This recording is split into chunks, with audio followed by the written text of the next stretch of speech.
Hello friends, good morning. നമ്മുടെ Kerala T V സീരിയലിലേക്ക് എല്ലാവർക്കും സ്വാഗതം. അങ്ങനെ നമ്മുടെ ഗീതു ശിവരഞ്ജിനിയും അതുപോലെ നമ്മുടെ അമ്മയൊക്കെ ആയിട്ട് ഒന്നിച്ചു. അങ്ങനെ അവർ 3 പേരും ഒറ്റക്കെട്ടായി നിൽക്കുന്ന സമയത്ത് ചോദിക്കുകയാണ് അമ്മയും കണ്ണേട്ടനും തമ്മിൽ ഇങ്ങനെ അകലുണ്ടാകാൻ എന്താണ് കാരണമെന്ന്. ഞാനും ആ ചോദ്യം പലതവണ ചോദിച്ചതാണെന്ന് രഞ്ജുവും പറഞ്ഞു. അത് ഇതുവരെ അമ്മ പറഞ്ഞിട്ടില്ലെന്ന് രഞ്ജുവും പറഞ്ഞു. അമ്മ അന്നേരം തല കുമ്പിട്ട് ഇങ്ങനെ തന്നെ നിൽക്കുക കേട്ടോ. അപ്പം എന്താ അമ്മേ കാരണം? അമ്മ പറയാൻ പറഞ്ഞു. അപ്പോഴേക്കും അമ്മ ഒന്നും മിണ്ടാതെ അവിടുന്ന് അങ്ങോട്ടേക്ക് പോയി. അപ്പം ഇവർ രണ്ടുപേരും പരസ്പരം മുഖാമുഖം നോക്കുവാണേ. അമ്മയാണെങ്കിൽ പുറത്ത് പോയി നിന്ന് കരയുന്നു. മക്കൾ രണ്ടുപേരും കൂടെ അമ്മയ്ക്കരികിലേക്ക് ചെന്നു. അമ്മ, ആ പ്രശ്നം എന്താണെന്ന് അറിഞ്ഞാലേ അത് പരിഹരിക്കാനുള്ള ആ ഒരു വഴി തെളിയൂ. അമ്മയും കണ്ണേട്ടനും തമ്മിലുള്ള അകൽച്ചയുടെ കാരണം അറിഞ്ഞാൽ മാത്രമേ അത് മാറ്റിയെടുക്കാൻ ഞങ്ങൾക്ക് പരിശ്രമിക്കാൻ പറ്റുമെന്ന് ഗീതു പറയാം. അപ്പം അത് കേട്ട് കഴിഞ്ഞപ്പോഴും അമ്മയൊന്നും മിണ്ടുന്നില്ല. അമ്മ തല കുനിച്ച് കരഞ്ഞോണ്ട് നിൽക്കുക. അപ്പം പറയമ്മേ, പറയാൻ രഞ്ജുവും പറഞ്ഞു. ഗീതുവിൻ്റെ മിടുക്കൊക്കെ അമ്മ കണ്ടതല്ലേ, പിന്നെന്താ? അസാധ്യമെന്ന് നമ്മൾ കരുതുന്നത് പോലും സാധിച്ചെടുക്കാൻ കഴിവുള്ളവളായവള്. ഇവളോട് അമ്മ പറയാൻ പറഞ്ഞു. നമ്മൾ ഒരുമിച്ച് അറക്കിൽ താമസിക്കണ്ടേ, അതുപോലെ ഏട്ടനെ നമുക്ക് സ്വന്തമാക്കണ്ടേ എന്നൊക്കെ ഇങ്ങനെ ആ ഒരു ഇതിൽ ഇങ്ങനെ നമ്മുടെ രഞ്ജു പറഞ്ഞു കഴിഞ്ഞപ്പം ഒരിക്കലും അതിന് സാധിക്കില്ലെന്നും ഞാൻ കൊടുത്ത വാക്കാണ് അത് എന്നൊക്കെ പറഞ്ഞു. അത് കേട്ട് കഴിഞ്ഞപ്പോൾ വാക്ക് കൊടുക്കാനും അതിൽ തന്നെ തൂങ്ങിപ്പിടിച്ച് കിടക്കാനും മാത്രമാണോ അമ്മയും അമ്മയുടെ മോനും പഠിച്ചിരിക്കുന്നതെന്ന് ചോദിച്ചു. അപ്പം ഞാനത് എൻ്റെ മാധവേട്ടന് കൊടുത്ത വാക്കാ, ഞാനത് ഒരിക്കലും ലംഘിക്കില്ല എന്നും പറഞ്ഞ് വിജയലക്ഷ്മി അമ്മ എങ്ങനെ പറയാം. അത് കേട്ടപ്പോൾ ഓരോ രഹസ്യത്തിനും അധികം ആയുസില്ല എന്ന് അമ്മ മനസ്സിലാക്കണം. അതിൻ്റെ ഏറ്റവും വലിയ തെളിവല്ലേ ഇത്? എല്ലാം ഞാൻ അറിയണമെന്ന് വിധിയുണ്ടെങ്കിൽ ഞാൻ അന്വേഷിക്കാതെ തന്നെ ആ ഉത്തരം എന്നെ തേടി എത്തിയിരിക്കും. അത് അമ്മ മനസ്സിലാക്കാൻ പറഞ്ഞു. ഇപ്പോൾ അമ്മ കണ്ടില്ലേ നമ്മളും ഗോവിന്ദേട്ടനും തമ്മിലുള്ള ബന്ധം? ഗീതുവിനെ അറിയിച്ചത് ദൈവം തന്നെയല്ലേ എന്ന് ചോദിച്ചു. നമ്മൾ എത്രയൊക്കെ മൂടിവെക്കാൻ ശ്രമിച്ചാലും അതൊക്കെ ഗീതു അറിയും അമ്മയെന്ന് പറഞ്ഞു. അപ്പോൾ എനിക്കത് പറയാൻ പറ്റില്ല, അത് ഞാൻ ആരോടും പറയുകയില്ല, ഇനി എത്രയൊക്കെ നിങ്ങൾ വാശി പിടിച്ചാലും. അപ്പോൾ അമ്മ ഇങ്ങനെ പറയുന്നത് സങ്കടമാണെന്ന് ഗീതു അന്നേരം പറഞ്ഞു. അപ്പോൾ മോള് സങ്കടപ്പെടുമൊന്നും വേണ്ട മോളെ. ഒരു നാൾ ഞങ്ങൾക്കിടയിലെ പ്രശ്നങ്ങൾ എന്തായിരുന്നു എന്ന് നീ കണ്ടുപിടിക്കും, അത് 100% ഉറപ്പാണ്. പക്ഷേ എനിക്ക് ഉറപ്പുണ്ട്, അന്ന് നീ ഒരിക്കലും എന്നെ കുറ്റപ്പെടുത്തില്ല എന്ന്. അത് കേട്ട് കഴിഞ്ഞപ്പോൾ ഗീതു ഇങ്ങനെ നോക്കും കേട്ടോ. അമ്മയ്ക്ക് ഇതുപോലൊരു ദുരനുഭവം ഉണ്ടായത് എങ്ങനെയാ? കണ്ണേട്ടൻ്റെ ഭാഗത്തു നിന്നാണോ അതോ കണ്ണേട്ടൻ്റെ അച്ഛൻ്റെ ഭാഗത്തു നിന്നാണോ? എന്താ സംഭവിച്ചത് എന്നൊക്കെ ഇങ്ങനെ ചോദിച്ചപ്പോൾ അമ്മ ഇങ്ങനെ ഒന്നും ആരുടെയും തെറ്റല്ല മോളെ, വിധി. അപ്പോൾ ഞങ്ങൾക്ക് മുമ്പ് തന്നെ ഒരു കള്ളച്ചൂത് കളിച്ചു ചിലരൊക്കെ, അതിൽ നിന്ന് സംഭവിച്ചതാണ്. അതിൽ വീണുപോയി ഞാനും മാധവേട്ടനും ഗോവിന്ദും എല്ലാം. കള്ളച്ചൂതെന്നൊക്കെ പറയുമ്പോൾ അതിൽ പകടയുരുട്ടാൻ ഒരു ശകുനി ഉണ്ടാകണ്ടേ? അപ്പോൾ ആ ശകുനി ആരായിരിക്കും? അപ്പോൾ ഗീതുവിന് ഏകദേശം മനസ്സിലായി. പക്ഷേ ഇതിനപ്പുറം ഞാൻ ഒന്നും പറയില്ല എന്നും പറഞ്ഞ് അമ്മ അകത്തേക്ക് കയറിപ്പോയി. ഇത്രയെങ്കിലും അമ്മ പറയുന്നത് ആദ്യമായിട്ടാണെന്ന് രഞ്ജു അന്നേരം ഗീതുവിനോട് പറഞ്ഞു. ഇനി ഒന്നും പറയുമെന്ന് എനിക്ക് തോന്നണില്ല എന്നും പറഞ്ഞു.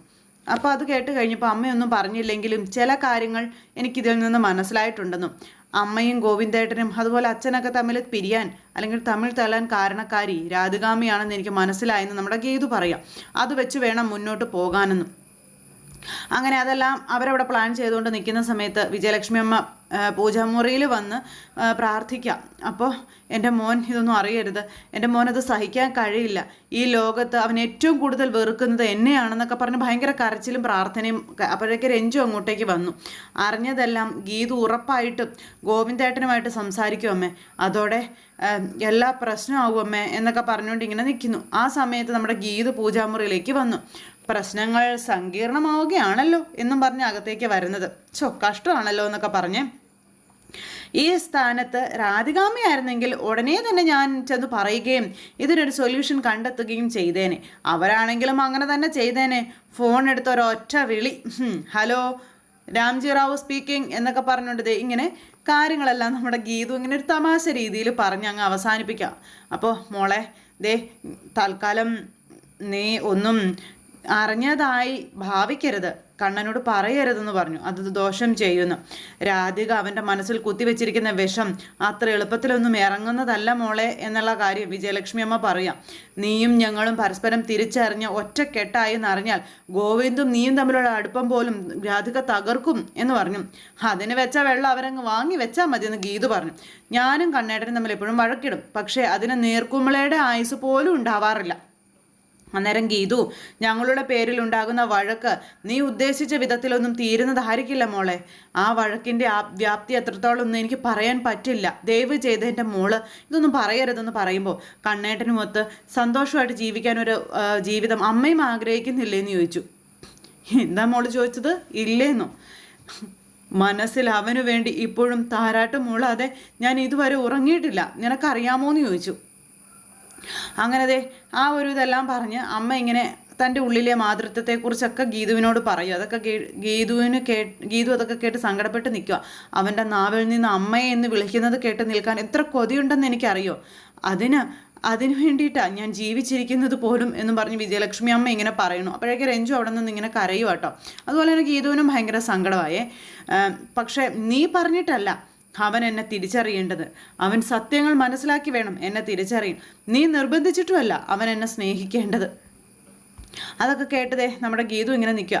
എൻ്റെ മോൻ എന്നിലേക്ക് മടങ്ങി വരുന്നത് അത് എത്ര കാലങ്ങൾക്ക് ശേഷമാണെങ്കിലും അതിനുവേണ്ടി കാത്തിരിക്കാൻ ഞാൻ തയ്യാറാണെന്ന് പറഞ്ഞു. അപ്പോൾ രാധികാമ്മ പുറത്താവണം. കണ്ണേട്ടൻ്റെ മനസ്സിൽ ആ സ്ത്രീ വെറുപ്പും വിദ്വേഷവും നിറയ്ക്കുന്നിടത്തോളം കാലം കണ്ണേട്ടനെ നമുക്ക് ആർക്കും സ്വന്തമാക്കാനായിട്ട് കഴിയില്ലെന്നുള്ള കാര്യങ്ങളൊക്കെ ഇങ്ങനെ പറഞ്ഞ് നമ്മുടെ ഗീതു പറഞ്ഞു. അപ്പോൾ നിന്നിലൂടെ തിരിച്ചറിവ് അവനുണ്ടാക്കിയെടുക്കാനാണ് ഞാൻ ശ്രമിച്ചത്. പക്ഷെ നിന്റെ ഓരോ ശ്രമങ്ങളും പരാജയപ്പെട്ടപ്പോൾ ഹൃദയത്തിൽ നിന്നും ചോരയൊലിച്ചത് എനിക്കാണെന്നും പറഞ്ഞുകൊണ്ട് വിജയലക്ഷ്മി അമ്മ ഗീതുവിൻ്റെ മുന്നിൽ മനസ്സ് തുറന്നു സംസാരിക്കുന്നു. അപ്പോൾ മനസ്സിലായ അമ്മേ, എനിക്ക് മനസ്സിലാകും അമ്മേ. അമ്മയുടെ കണ്ണുനീരിന് മുന്നിൽ എൻ്റെ വിഷമം ഒന്നുമല്ല എന്ന് എനിക്ക് മനസ്സിലാകുന്നുണ്ട് എന്ന് ഗീതു. അങ്ങനെ ഇവർ തമ്മിൽ ആ ഒരു കാര്യമൊക്കെ പറഞ്ഞ് അങ്ങനെ നിൽക്കുന്നു.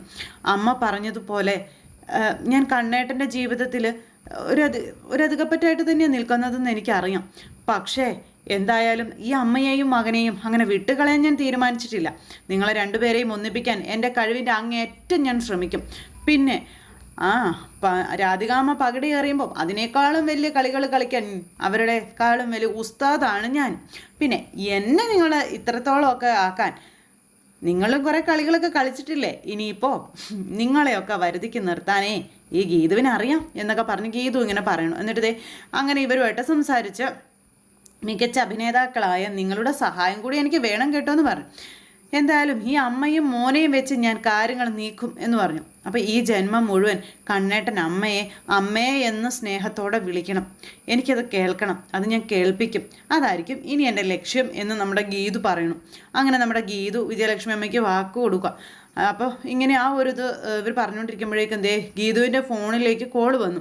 അപ്പോൾ അയ്യോ കോള് വരുന്നുണ്ടല്ലോ, 100 ആയുസ എന്നും പറഞ്ഞ് ഇങ്ങനെ നിൽക്കുന്നു ഗീതു. അപ്പോൾ ആദ്യം എന്നെയും വിളിച്ചിരുന്നു, ഞാൻ പേടിച്ചിട്ട് എടുത്തില്ല, കട്ട് ചെയ്തെന്ന് പറഞ്ഞു രഞ്ജു. അപ്പോൾ നമ്മുടെ ഈ ഷോ ഈ ഫോൺ കോളിൽ നിന്ന് നമുക്ക് തുടങ്ങാം എന്നും പറഞ്ഞുകൊണ്ട് നമ്മുടെ Geethu scene number 1 start, camera action എന്ന് പറഞ്ഞുകൊണ്ട് ആ കോൾ അങ്ങോട്ട് എടുക്കുക കേട്ടോ. ആ സമയം ഗോവിന്ദ്, നീ ഇതെവിടെയാണെന്ന് ചോദിച്ചു. ഞാനിപ്പോൾ ഓഫീസിൽ നിന്ന് ഇറങ്ങി, രഞ്ജുവിനെ വിളിച്ചിട്ട് കോൾ എടുക്കുന്നില്ല, അവളിപ്പോൾ എവിടെയാണ് ഉള്ളതെന്ന് ചോദിച്ചു. എനിക്കിപ്പോൾ അവളെ അത്യാവശ്യമായിട്ട് കാണേണ്ട ഒരു കാര്യമുണ്ടല്ലോ എന്നിങ്ങനെ പറഞ്ഞപ്പോൾ അത് പിന്നെ രഞ്ജുവിന് വേറെ കുഴപ്പങ്ങളൊന്നുമില്ല, ഉറക്കമായിരിക്കും, കണ്ണേട്ടൻ പോയി കണ്ടോളാൻ പറഞ്ഞു. പോയി കാണാൻ പറഞ്ഞ എവിടെയാണെന്ന് കരുതിയാ? അവൾ എവിടെയാണെന്ന് നിനക്കല്ലേ അറിയൂ എന്ന് ചോദിച്ചപ്പോഴത്തേക്ക് നമ്മുടെ ഗീതു ഇങ്ങനെ പപ്പ അടിക്കുക. ആ സ്ഥലം എവിടെയാണെന്ന് കൃത്യമായിട്ട് എനിക്കറിയില്ല എന്ന് പറഞ്ഞു. അതെ, ഒരു കാര്യം ചെയ്യാം, ഞാൻ രഞ്ജുവിനെ വിളിച്ച് ലൊക്കേഷൻ അയച്ചു തരാൻ പറയാം. അപ്പോൾ ഞാൻ വിളിച്ചിട്ട് ഫോൺ എടുക്കാത്തവൾ നീ വിളിച്ചാൽ എങ്ങനെ ഫോൺ എടുക്കും എന്ന് ചോദിച്ചു. അപ്പോൾ അത് പിന്നെ ഞാൻ വേറൊരു വഴിയുണ്ട്, അവിടുത്തെ വാർഡൻ്റെ നമ്പറിൽ വിളിച്ച് രഞ്ജുവിനെ വിളിക്കാനായിട്ട് പറയാം, എന്നിട്ട് ലൊക്കേഷൻ എടുപ്പിക്കാമെന്ന് പറഞ്ഞു. നീ ഒരു കാര്യം ചെയ്യാം, വാർഡൻ്റെ നമ്പർ എനിക്കൊന്ന് അയക്കുക, ഞാൻ അവരെ വിളിച്ചിട്ട് രഞ്ജുവിനെ കോൺടാക്ട് ചെയ്തോളാമെന്ന് പറഞ്ഞു. അപ്പോഴേക്കും ഗീതു പെട്ടു. അത് വേണ്ട, ലേഡീസ് ഹോസ്റ്റലാ, അപ്പം ഞാൻ തന്നെ രഞ്ജുവിനെ വിളിച്ചോളാം എന്ന് പറഞ്ഞിട്ട് നമ്മുടെ ഗീതു ഫോൺ അങ്ങ് കട്ട് ചെയ്തു. അത് കഴിഞ്ഞ് കാര്യം ചെന്ന് സംസാരിക്കുക, കാര്യങ്ങളെല്ലാം പറഞ്ഞ് സെറ്റാക്കിയിട്ടുണ്ടെന്ന്. അപ്പോൾ ഏട്ടൻ ഇവിടെ വന്നാൽ പ്രശ്നം ഉണ്ടാക്കുമെന്ന് രഞ്ജു. അപ്പം നിൻ്റെ ഏട്ടൻ നിന്നോട് വഴക്കൊന്നും ഉണ്ടാക്കില്ലെന്നും പറഞ്ഞുകൊണ്ട് ഗീതു പറയുക. അപ്പോഴേക്കും ഇവർക്ക് പേടിയായി. എന്തായാലും ഞാനിവിടുന്ന് മാറി നിൽക്കാൻ പോകുക, കാര്യങ്ങളൊക്കെ എന്നെ ഡീല് ചെയ്യേണ്ടത് നിങ്ങൾ രണ്ടുപേരും കൂടിയാണെന്ന് വിജയലക്ഷ്മി അമ്മയോട് പറഞ്ഞു. ഞങ്ങളോ? അത് പിന്നെ അവൻ പൊട്ടിത്തെറിക്കും. അപ്പോൾ അതിനേക്കാളും സ്ട്രോങ് ആയിട്ട് അമ്മ അങ്ങ് പൊട്ടിത്തെറിക്കണമെന്ന് പറഞ്ഞു ഗീതു. മോളെ ഞാനെങ്ങനെയാ എന്നൊക്കെ വിജയലക്ഷ്മി അമ്മ ചോദിക്കുമ്പോൾ നിങ്ങളിങ്ങനെ പരസ്പരം ബോംബുകളൊക്കെ എറിഞ്ഞ് പൊട്ടിക്കുമ്പം ഞാൻ വരും. അവിടെയാണ് നമ്മുടെ ഷോയുടെ 2ാമത്തെ സീൻ തുടങ്ങുന്നതെന്ന് ഗീതു. അങ്ങനെ എന്താണെന്ന് നീ ഒന്ന് തെളിച്ച് പറ ഗീതു എന്ന് രഞ്ജു. അതൊക്കെ ഉണ്ട് എന്ന് പറഞ്ഞിട്ട് ഗീതു കാര്യങ്ങളൊക്കെ പറഞ്ഞു കൊടുക്കുന്നു. എന്നിട്ട് എല്ലാം സെറ്റാക്കുന്നു. എല്ലാം മനസ്സിലായല്ലോ? എനിക്കൊന്നും മനസ്സിലായില്ലെന്ന് അമ്മ. എല്ലാ അമ്മയ്ക്കും മനസ്സിലായി ഇല്ല എന്ന് പറയുന്നത് നുണയാണെന്ന് എനിക്കറിയാം, എൻ്റെ അഭിനയ സിംഹമേ എന്നും പറഞ്ഞുകൊണ്ട് ഗീതു അമ്മയോട് പറയണം. അങ്ങനെ ഗീതു എല്ലാ കാര്യങ്ങളും ഇവരെ പറഞ്ഞ് ഏർപ്പാടാക്കി അവിടെ നിന്ന് ഒളിച്ച് നിൽക്കാനായിട്ട് പോകണം. അപ്പോൾ പുറത്തിറങ്ങി കഴിഞ്ഞപ്പോഴത്തേക്കും നമ്മുടെ അജാസിക്ക വന്നിട്ട് ചോദിച്ചു, എന്താ മിഷൻ സക്സസ് ആണോ എന്ന് ചോദിച്ചു. അതൊക്കെ എപ്പോഴേ സക്സസ് ആയതിൻ്റെ ഇക്ക, പക്ഷേ ഒരു പ്രശ്നമുണ്ടെന്ന് പറഞ്ഞു. ഒരു പുതിയ മിഷൻ നമുക്ക് തുടങ്ങണം. അയ്യോ അതെന്താ പുതിയ വയ്യാവേലി എന്ന് അജാസിക്ക ചോദിച്ചേ. ഇക്കയുടെ അളിയൻ ഗോവിന്ദനെ അളിയൻ്റെ അമ്മ വിജയലക്ഷ്മിയെയും പിണക്കം മാറ്റി സെറ്റാക്കാനുള്ള ഒരു പ്ലേ ആണ് നമ്മൾ നടത്തുന്നത്. കൂടെ നിൽക്കണം എന്ന് പറഞ്ഞപ്പോൾ പിന്നല്ലാതെ എപ്പം നിന്നൊന്ന് ചോദിച്ചാൽ പോരെ എന്ന് ചോദിച്ചു. അങ്ങനെ അവർ രണ്ടുപേരും കൂടെ പറയുക, കൽപ്പിച്ചോളാൻ പറഞ്ഞു ഇക്ക. കുപ്പിയിൽ നിന്ന് വന്ന ഈ ഭൂതം എന്താണ് ചെയ്തു തരേണ്ടതെന്ന് ചോദിച്ചപ്പം ഈ ഭൂതം ഇപ്പം തന്നെ നമ്മുടെ റിസോർട്ടിൽ ചെന്ന് അവിടെ താമസിക്കുന്ന ധ്യാനിനെ വിളിച്ചുകൊണ്ട് വരണമെന്ന് പറഞ്ഞു. എന്നിട്ടോ വീടിന് പുറത്തെത്തിയിട്ട് എനിക്കൊരു മിസ് കോള് തരികയും വേണം. അപ്പോൾ ഞാൻ നയേസിൽ പുറത്തേക്ക് ഇറങ്ങി വന്നിട്ട് കാറിൽ കയറും. എന്നിട്ട് നമ്മൾ ഒരുമിച്ചാണ് വന്നത് എന്നുള്ള മട്ടിൽ ധ്യാനുമായി ഞാൻ കാറിൽ നിന്ന് പുറത്തിറങ്ങും. എങ്ങനെയുണ്ട് എൻ്റെ ഐഡിയ? എങ്ങനെയുണ്ട് എന്ന് ചോദിച്ചപ്പോൾ ഐഡിയ എങ്ങനെയുണ്ടെന്നൊക്കെ പറയണമെങ്കിൽ ഇത് നടപ്പിലാകണം. ധ്യാനില്ല നമ്മളിവിടെ കണ്ടു കഴിഞ്ഞാൽ ആകെ കുഴപ്പമാകും. അതുകൊണ്ട് ധ്യാൻ വേണം. ഞാൻ ഏതെങ്കിലും തൂണിലും തുരുമ്പിലൊക്കെ മറഞ്ഞു നിൽക്കും. പുറത്തിറങ്ങിയിട്ടേ മിസ് കോൾ ഇടാൻ മറക്കരുത് കേട്ടോ എന്നും പറഞ്ഞുകൊണ്ട് ഗീതു അകത്തേക്ക് വീണ്ടും കയറിപ്പോയി. അപ്പം നീ പോയില്ലേ എന്ന് ചോദിച്ചു അമ്മ. അയ്യടാ, എന്നെ പറഞ്ഞു വിട്ടിട്ട് വേണം മോൻ വരുമ്പം അമ്മായിയമ്മയ്ക്കും നാത്തൂനും കൂടി എൻ്റെ കുറ്റം പറഞ്ഞു കൊടുക്കാനല്ലേ എന്ന് ഗീതു. അങ്ങനെ ഇപ്പം ഞാൻ പോണില്ല എന്നും പറയും നമ്മുടെ ഗീതു. അപ്പോൾ അത് പോടിയെന്ന് അമ്മ.